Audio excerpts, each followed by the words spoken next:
நாச்சியார் லட்சியத்தால் கிடைத்த சுதந்திரம், கட்டபொம்மனின் கம்பீரத்தால் கிடைத்த சுதந்திரம், கொடி காத்த குமரனின் கொந்தளிப்பால் கிடைத்த சுதந்திரம், தியாகிகளின் பல தியாக உயிர்களால் கிடைத்த சுதந்திரம். அனைவருக்கும் இனிய சுதந்திர தின நல்வாழ்த்துக்கள்.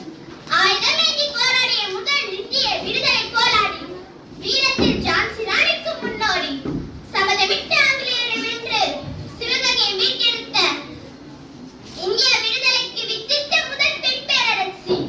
ஆம், சுதந்திர தின நல்லாரை முன்னிட்டு நான் வீரமங்கை வேலுநாச்சி அவர்களை பற்றி பேசப் போகிறேன். ராமநாதபுரம் செல்லமுத்து சேதுபதி அவர்களுக்கும் சக்கரத்து முத்தால் நாச்சியாரின் ஒரே பெண்மகளாக 1730ஆம் ஆண்டில் பிறந்தார் வீரமங்கை வேலுநாச்சியார். வீர விளையாட்டுகளாக குதிரையேற்றம், வாள்வீச்சு, சிலம்பம் போன்ற வீர கலைகளை கற்று தேர்ச்சி பெற்றார். தமிழ் மட்டுமல்லாமல் உருது, ஆங்கிலம், பிரெஞ்சு போன்ற மொழிகளையும் கற்றுக்கொண்டார். 1746ஆம் ஆண்டில் சிவகங்கையின் மன்னரான முத்துவடுகநாதரை மணந்து பட்டத்து ராணியாரானார். முத்துவடுகநாதர் காட்டுநபாவுக்கு கட்டம் கட்ட மறுத்ததால் காளிய கோயிலில் நடந்த போரில் முத்துவடுகநாதரை சூழ்ச்சி செய்து கொன்றனர் வெள்ளையர்கள். கொதித்தெழுந்த வேலுநாச்சியார் வெள்ளையர்களை வென்று சிவகங்கையை மீட்டெடுக்க வேண்டும் என்று உறுதி பூண்டார். வேலுநாச்சியார் சார்பில் அமைச்சர் தாண்டவராயன் ஐந்திராணிக்கு ஒரு மடல் எழுதினார். அந்த மடலில் 5000 வீரர்கள் கொண்ட யானைப்படையும் குதிரைப்படையும் கேட்டிருந்தார். அதேபோல் ஐந்திராணி வேலுநாச்சியாரை நேரில் கண்டு உறுதி பூண்டெடுத்த அந்த சொற்களை கேட்டு மகிழ்ந்து அவர் கேட்ட படைகளை எல்லாம் கொடுத்து உதவி செய்தார். அதனால் சிவகங்கையை மீட்டெடுத்தார் வெள்ளையர்களை வென்று வேலுநாச்சியார். இப்படிப்பட்ட பெண்ணின் வீரத்தை எடுத்து காட்டிய முதல் இந்திய பெண் பேரரசி வேலுநாச்சி அவர்களை பற்றி பேசியதில் எனக்கு மிகவும் மகிழ்ச்சி என்று கூறி எனது இந்த உரையை முடித்துக் கொள்கிறேன். நன்றி, வணக்கம்.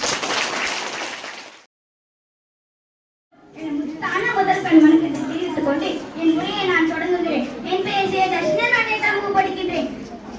சுதந்திர நாளை முன்னிட்டு நான் பேச வந்த தலைப்பு வீரபாண்டி கட்டபொம்மன். தன் நாட்டில் விளையும் பொருட்களுக்கு ஆங்கிலேயர்களுக்கு வரி செலுத்த முடியாது என்று கூறினார் வீரபாண்டி கட்டபொம்மன். தம்மை விட ஆயுதப்படையில் பலமானவர்கள் என்றும் தெரிந்து கூட சற்று மாறாத வீரபாண்டி கட்டபொம்மன் ஏன் ஜாக்சன் துறையை நேரில் சென்று வரி செலுத்த சொன்ன போது கிஸ்தி, திரை, வரி, வட்டி, வானம் பொழிகிறது, பூமி வெளிகிறது, உனக்கேன் கொடுக்க வேண்டும் கிஸ்தி? எங்களோட வயலுக்கு வந்தாயா, ஏற்றம் எடுத்தாயா, நீர் பாய்ச்சினையா, நடுவாயில் என்று நிறுவல் செய்தாயா, அவங்க கொஞ்சம் எங்கள பெண்களுக்கு மஞ்சள் அடித்து படிப்பு இருந்தாயா, அல்லடி மாமனா மச்சானா மானம் கேட்டவன் ஒரு இடத்து நெற்குவிக்க உழவனால் கொடுத்தவன் பரங்கின் உடலை ஒரு இடத்து தலைகளை நெற்குயிலால் குவித்து விடும் ஜாக்கிரதை என வீர வழக்கம் விட்டார் வீரபாண்டி கட்டபொம்மன். ஆங்கிலேயரின் சூழ்ச்சியினால் தூக்கு வேலை முத்தமிட்ட சமயத்தில் வீரம் குறையாமல் மண்டிடாமல் வீர மரணம் அடைந்தார் வீரபாண்டி கட்டபொம்மன். பேச்சு பழகிய மாதாவுக்கும் பேச்சு பிழைக்கு பிதாவுக்கும் பேச்சு நாரின் கற்றுக் கொடுத்திருப்பது குருவுக்கும் இப்பேச்சு படியில் வாய்ப்பை ஆசிரியர்களுக்கும் எனது நன்றிகள். இந்த ஷார் அண்ட் ஷூட் தட்டி நட்சத்திரக்குருவை மரத்தை சுட்டாலும் பரவாயில்ல என்பாங்க. நான் நட்சத்திரக்குருவை பெண் சுட்டது மரமா அல்லது நட்சத்திரமா என்பது ஆசிரியர்களுக்கு தெரியும். குறிவைப்பதே முக்கியம். நான் நட்சத்திரம் சுட முயற்சி செய்வேன், இல்லையெனில் பயிற்சி செய்வேன். தாழமா சுருக்கம் கருத்தோட்டு இருக்கும். இனியும் நான் பேசினால் ஏற்படும் குணக்கம். நான் பேசி முடிக்கின்றேன். நன்றி, வணக்கம். அனைவருக்கும் காலை வணக்கம். என் பெயர் ரானந்தா. நான் 5ஆம் வகுப்பு படிக்கிறேன். நான் இப்போது பேச வந்துள்ள தலைப்பு வீரபாண்டி கட்டபொம்மன். ஆங்கிலேயர்கள் நம் அன்னை மண்ணை அணுவலும் மாறக்கூடாது என்று வீரம் கொள்கின்றவர் வீரபாண்டி கட்டபொம்மன். அனைத்தும் பாளையத்தாலும் அது மனிதனும் அலங்கார சினம் கொண்டு நாட்டு நன்றாயா, கலை பிரித்தாயா, ஏற்றம் பிரித்தாயா, என் புகழ பெண்களுக்கு மஞ்சள் தான் அளித்து கொடுத்தாயா, நீ எனக்கு மாமனா மச்சானா மானம் கெட்டவனே என்று அலங்கார சினம் கொண்டு கைகளுக்கு பூட்டப்பட்டிருந்த வாத்தியார் சுட்டிருந்த வீரபாண்டி கட்டபொம்மன் தனது இறுதி நிமிடத்திலும் ஆங்கிலேய துறையவர்கள் மன்னிப்பு கேட்டு உயிர் பிழைத்துக் கொள்கின்றனர். நமது கட்டபொம்மன் என் கை கட்டப்படாமல் இருந்தால் பரங்கித்தலை பாஞ்சாலம் குச்சியை விட்டு பல நேர்கோயிருக்கும் என்று தனது உயிரையும் துச்சமென நினைத்து தூக்கு கையை முற்றமிட்டு உயிர் பிழைத்தார்.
செய்ய முன்வந்தார். காந்தியடிகளை அன்றைய பொருட்கள் சக்தி பரிகோட இயக்கம், வெளியர்கள் வெளிக்கோடு இயக்கம் போன்ற போராட்டங்களை தலைமையேற்று நடத்தினார் என பல போராட்டங்களை தலைமையேற்று நடத்தியதனால் வெற்றி பெற்ற இந்தியாவின் தந்தை என்று நாம் அவரை அழைக்கின்றோம்.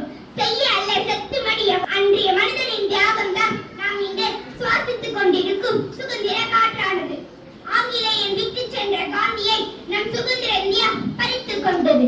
ஆம், ஜனவரி 30, 1948 நாதுகேட்சர் என்பவரால் காந்தி சுட்டுக் கொல்லப்பட்டார். அன்றைய தினத்தை நம் இந்தியாவில் தியாகிகள் தினமாக கொண்டாடப்படுகிறது.